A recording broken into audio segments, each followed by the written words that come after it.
మంత్రుల విషయానికి వస్తే మంత్రుల్ని తెలంగాణ మంత్రుల్ని ముఖ్యమంత్రి గారు మరి వాళ్ళు ఇంకెవరున్నారో గాని తెలంగాణ మంత్రుల్ని అడుగడుగున అవమానించే ప్రయత్నం జరుగుతూనే ఉన్నది. మంత్రుల మధ్య తగాదాలకు కారణమవుతూ వాళ్ళ అనుకూల మీడియాలో మరి మంత్రులు మంచోళ్ళు కాదు, మరి ప్రతి మంత్రి కూడా ముఖ్యమంత్రి స్థాయిలో ఆలోచిస్తూ వీళ్ళు మాట్లాడుతూ ఉన్నారని చెప్పియడము. వెల్కమ్ టు తెలంగాణ వెలుగు. ప్రస్తుతం మనతో పాటు సుమిత్రానందన్ గారు ఉన్నారు, మాజీ టీజీపీఎస్సీ మెంబర్. సుమిత్రానందన్ గారు, బతుకమ్మ చీరలు ఇయ్యలేదు అని చెప్పేసి మీరు మన ఛానల్లో 10 సార్లు చెప్పారు. మొత్తానికి చీరలను చూస్తే మంత్రులు కూడా కట్టుకునేలా ఉంది అని చెప్పేసి మొన్న రేవంత్ రెడ్డి గారు మాట్లాడారు. సో మొత్తానికి 1 కోటి మంది మహిళలకి 1 కోటి చీరలు పంపిణీ చేస్తున్నందుకు ఇప్పటికైనా సరే రేవంత్ రెడ్డిని అప్రిషియేట్ చేస్తారా లేదా? ముందు అప్రిషియేట్ చేయడం కాదు, మహిళల్ని తెలంగాణ మంత్రుల్ని కూడా అవమానించినందుకు విచారకరం. మంత్రుల తరపున మంత్రులకు చీము నెత్తురు ఏమన్నా ఉన్నదో లేదో గాని నాకైతే బాధ అయితా ఉన్నది. ప్రతి సందర్భంలో కూడా తెలంగాణ మంత్రులను అవమానిస్తున్న తీరు. ఈ బతుకమ్మ చీరలు ఇచ్చే నెపంతో, బతుకమ్మ చీరలని కాదు ఇందిరమ్మ చీరలని, ఇందిరాగాంధీ జయంతి రోజు ఇందిరమ్మ చీరలని మొదలు పెట్టి అది కూడా కొనేళ్ళింది లేదు, ఇది లేదు, ఏ రకంగా కూడా అందరి మహిళలకు ఇచ్చింది లేదు. 1 కోటి మంది మహిళలకు ఇస్తామని ఇగో నాయనా పులి కథ లాగా ఇగో చీరలు ఇస్తే మాగో చీరలు ఇస్తే 2 బతుకమ్మ పండగలు అయిపోయినాయి. 2 కోట్ల చీరలు కేసీఆర్ గారు ఈ పాటికి 2 కోట్ల చీరలు ఇచ్చేవారు. మరి ఇప్పుడు 1 కోటి మంది మహిళలకు కూడా ఏకకాలంలో చీరలు సప్లై చేయలేని అసమర్థత కాంగ్రెస్ ప్రభుత్వాన్ని. కేవలం ఇప్పుడు స్థానిక సంస్థల ఎన్నికలు ఉన్నాయి కాబట్టి పల్లెల్లో ముందు పంచుతామని. పల్లెల్లో సాధారణంగా మహిళలు తొందరగా వాళ్ళని మభ్యపెట్టచ్చు అనేటువంటి ఒక భ్రమ. కానీ ఇవాల్టి మహిళ నిజాలు తెలుసుకుంటా ఉన్నది. పల్లె మహిళ అయినా పట్నం మహిళ అయినా రేవంత్ సర్కార్ చేసినటువంటి మోసాన్ని మర్చిపోదు. రేవంత్ రెడ్డి సర్కారు ప్రతి మహిళకు 2,500,000 ఇస్తా అన్నటువంటి ఆ మోసాన్ని అయితే మర్చిపోదు. రేవంత్ రెడ్డి సర్కారు ఆసరా పెన్షన్ లో 4,000 ఇస్తా అన్నటువంటి ఆ అంశాన్ని అయితే మర్చిపోదు. బీడీ కార్మికులు 4,000 తీసుకోవాలి, ఆ అంశాన్ని మర్చిపోదు. అలాగే ఒంటరి మహిళలు సమాజంలో ప్రధానంగా ఒంటరి మహిళకు ప్రభుత్వం యొక్క ఆసరా కావాలి, అండదండలు ఉండాలి. అటువంటి ఒంటరి మహిళలు 4,000 వస్తాయని ఆశించిండ్రు, వాళ్ళు అంగీకరించారు. 1 చీర ఇచ్చి గ్రామ ప్రాంతాల్లో ఇందిరాగాంధీ పేరుతో బతుకమ్మ చీరలు కాదండి, బతుకమ్మ చీరలు కాదు, పండగ సందర్భం కాదు, ఇందిరాగాంధీ జయంతి సందర్భంగా మొదలు పెట్టినామంటారు. ఆ మొదలు పెట్టింది మరి అందరికీ కాదంటారు. ఏకకాలంలో ఇంకా నేయలేదంటారు. 2 ఏళ్ల నుంచి ఇంకా నేయకుండా ఎట్లా ఉన్నారు, ఇంకా చీరలు అందకుండా ఎట్లా ఉంటది? మీరు అనుకున్న పనులు ఎట్లా వేగంగా అవుతాయి? మరి చీరలు ఎందుకు? మహిళలు అంటే ఇంత చిన్న చూప? చీరలు ఎందుకు ఆలస్యం? చీరలు ఇవ్వడంలో ఎందుకు ఆలస్యం? చెప్తారెందుకో ఇవ్వరెందుకు? ప్రతి పథకం అంతే కదా.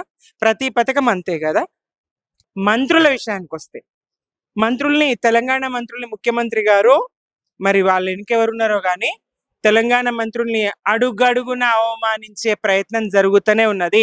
మంత్రుల మధ్య తగాదాలకు కారణమవుతూ వాళ్ళ అనుకూల మీడియాలో మరి మంత్రులు మంచోళ్ళు కాదు, మరి ప్రతి మంత్రి కూడా ముఖ్యమంత్రి స్థాయిలో ఆలోచిస్తూ వీళ్ళు మాట్లాడుతూ ఉన్నారని చెప్పియడము, మంత్రులు గ్రూపు తగాదాలు చేసుకుంటున్నారని చెప్పియడము, మంత్రులను బద్నాం చేసే పని జరుగుతూ ఉన్నది. తాజాగా బద్నాం చేయడం ఒక్కటే కాదు, అవమానించే పని ముఖ్యమంత్రి గారే భుజానికి ఎత్తుకున్నారు. ఇది ఎంత ఘోరం అంటే నిజంగా మంత్రులు ఎందుకు మరి నవ్వి ఊరుకున్నారో నాకు అర్థం కాదండి. అర్థం కాని విషయం ఇది. తెలంగాణ సమాజం కూడా ఏంది మంత్రులు ఈ స్థాయికి దిగజారిపోయినరు, ఆయన అంత మాట అంటే కూడా మరి ఒక్క మాట ఖండించరేంటి అని చెప్పేసి. అంటే వాళ్ళ మంత్రులకు వారు ఇచ్చినటువంటి స్వేచ్ఛ అనుకోవచ్చు కదా, ఫ్రీడమ్ అనుకోవచ్చు కదా, ఒక సీఎం కూడా మంచి మజాకులు చేసుకోవడం అనుకోవచ్చు కదా మన తెలంగాణ. అదే ఆ మజాక్ చేయడం ఇట్లా ఉండదండి. మగవాళ్లను చీరలు కట్టుకోమని చెప్పడం మజాక్ అనరు. వీళ్ళేమన్నా ఇగో చీర పంపిస్తున్నాము మీకు అది ఇదని చెప్తా ఉంటారు కదా. అంటే అసమర్థులను, చేతగాని మగవారిని చీరలు కట్టుకుంటావా అని చెప్పే ఆనవాయితీ నడుస్తా ఉంది కదా. చీరను తక్కువ చేయొద్దు, చీరలు కట్టుకునే వాళ్ళు బలవంతులు, మహిళలు తప్పకుండా పురుషులతో సమానం, చీర ఎప్పుడు తక్కువ కాదు. కానీ మగవారిని ఉద్దేశించి చీర కట్టుకుంటావా అన్నప్పుడు సమాజంలో ఆ చూపు ఉన్నది కదా. అసమర్థులకు, చేతగాని వాళ్లకు ఈ చీరలు ఇస్తారు, ఏం చేయలేనటువంటి వాళ్లకు చీరలు ఇస్తారు, మగవాళ్లకు పంపుతారు అని అదొకటి ఉంది. కాబట్టి మరి అట్లనే అనుకునే అవకాశం ఉంటది కదా. పొన్నం గారు మా మంత్రుల భార్యలకి చీరలు ఇస్తారా అని అడిగారు. దానికి ముఖ్యమంత్రి గారు చూస్తా ఉంటే మంత్రి గారే మంత్రులే కట్టుకునేటట్టున్నారని ఎక్కెసెక్కాలాడతారు, ఎక్కిరిస్తారు, అవమానిస్తారు. నిజంగా బాధ అనిపిస్తా ఉంది. మంత్రులకు బాధ అయిందో కాదో కానీ తెలంగాణ ప్రజలుగా, తెలంగాణ ఉద్యమకారులుగా ఈ ప్రాంతం, ఎందుకంటే పొన్నం లాంటి వాళ్ళు తెలంగాణ ఉద్యమంలో పనిచేసారు. ఈ ప్రాంతానికి సంబంధించినటువంటి నాయకత్వాల మీద బురద జల్లే ప్రయత్నం జరుగుతూ ఉంటే బాధ అవుతా ఉన్నది. తప్పకుండా మరి వాళ్ళు ఖండించాలే, దాన్ని హాస్యంగా తీసుకున్నారు, విచారకరం. ఇవి బతుకమ్మ చీరలు అయితే కావు. ఇవి బతుకమ్మ చీరలు కావు. ఏకకాలంలో కోటి మంది మహిళలకు ఎన్ని దఫాలుగా కేసీఆర్ గారు చేయగలిగినారు, మరి మీకెందుకు చేత కాదు?